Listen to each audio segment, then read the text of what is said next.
Преди години, когато реших да запиша психология, имах тайната надежда, че един ден ще мога да говоря на хората за съзависимостта като професионалист и те наистина ще ме чуят и ще имат шанса наистина да се променят и да имат един много по-щастлив и смислен живот. Аз съм Милена Петрова, терапевт по зависимости, един от ръководителите на терапевтичен център за работа с зависими само днес. Темата за съзависимостта, както казах, ми е любима от години и много се радвам, че имам възможността да участвам в записа на това видео. Всъщност това ще бъде цикъл от 3 видеа и тях ще засегнем следните теми. В началото ще говоря за произхода на съзависимостта, за смисъла на самия термин, кои хора са съзависими. Във второто видео ще обърнем внимание на някои от характеристиките на съзависимостта и в третото какво биха могли да направят хората, които се идентифицират като съзависими, за да могат наистина да живеят един по-спокоен и щастлив живот. Самият термин съзависимост произлиза някъде около 1947 година, когато в центровете Минесота, в които се работи с зависими, специалистите започват да наблюдават поведението на близките на зависимите. Те тогава ги наричат другите важни, защото забелязват колко е важно тяхното участие в терапията на зависимите. Защото колкото и време да седи един зависим в терапевтичния център, след това той се връща в дома и е заедно с тази среда. Семейството е една система, която е взаимосвързана и работата с близките на зависими се оказва изключително важна. Тук е важно да вметна и това, че много дълго време на съзависимите по-скоро се е гледало като на хората, които трябва да бъдат оправени, за да се помогне на зависимия. Което не е много честно към хората, които имат тези характеристики на съзависимост, защото дали те живеят с конкретния зависим или не, тези характеристики си ги има и тези хора истински не могат да живеят щастливо и спокойно. И ако говорим за терапия на съзависимостта, е важно тя да бъде само заради тези хора и заради тяхното възстановяване. Сега, от чисто професионална гледна точка няма диагноза съзависимост в нито един от класификаторите. По-скоро хората, които имат съзависимост, попадат в категорията на тревожните хора, които се чувстват супер отговорни, супер контролиращи и се обсебват от проблеми, които искат да решат. Понякога след дълги години на съществуване в такова огромно напрежение, така наречените съзависими могат да развият и депресивни състояния от безпомощност да променят нещата, които всъщност искат да променят. Едно от първите определения за съзависимостта е от книгата на Мелоди Бийти "Никога вече съзависим", която изключително много препоръчвам на всеки, който иска да се запознае по-подробно с темата.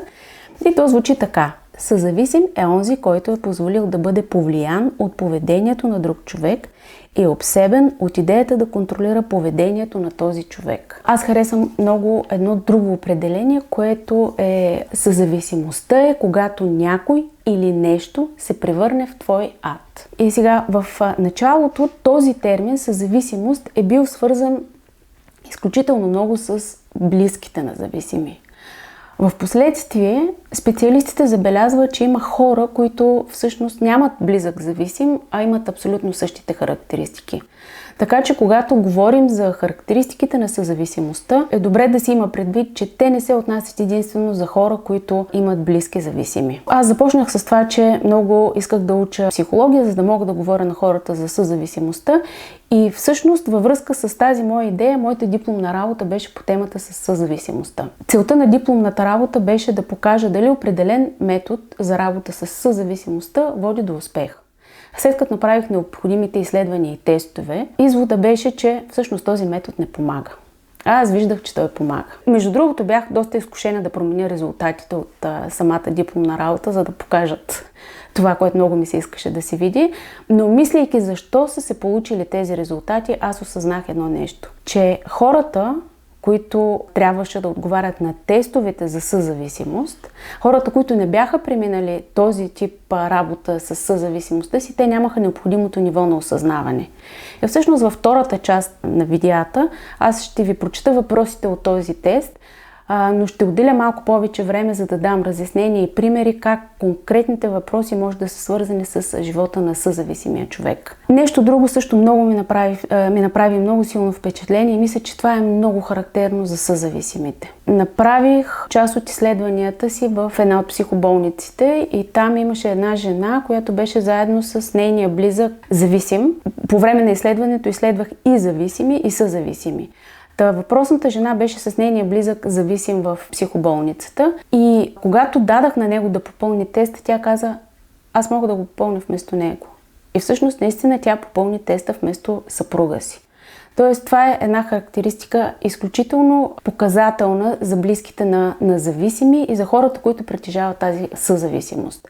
Това, че те правят вместо хората неща, които те самите биха могли да свършат. Много често те правят тези неща, нали, казвам го най-общо, защото това може да е помощ, поемане на ангажименти, изцяло изместване в домакинството, в определени задължения. Те го правят поради няколко причини. Едната причина е огромното чувство за отговорност, както ви казах преди малко. По някакъв начин те чувстват, че те могат да ги направят тези неща и могат да ги направят най-добре. Също по някой път поемат тези ангажименти заради огромно чувство за вина към техния близък или пък от огромно чувство за съжаление. И в крайна сметка става така, че съзависимия е човек, който е натрупан с страшно много отговорности. Много често се оплаква от тези страшно много отговорности. Те са непосилни за него, отнемат огромна част от времето му и той не може да се отърси от това нещо. С тези няколко определения можем да приключим първото видео и ви каня да гледате второто видео, в което ще разгледаме теста за съзависимостта, за който ви казах, и ще разгледаме внимателно характеристиките и различни варианти на тези характеристики. Благодаря!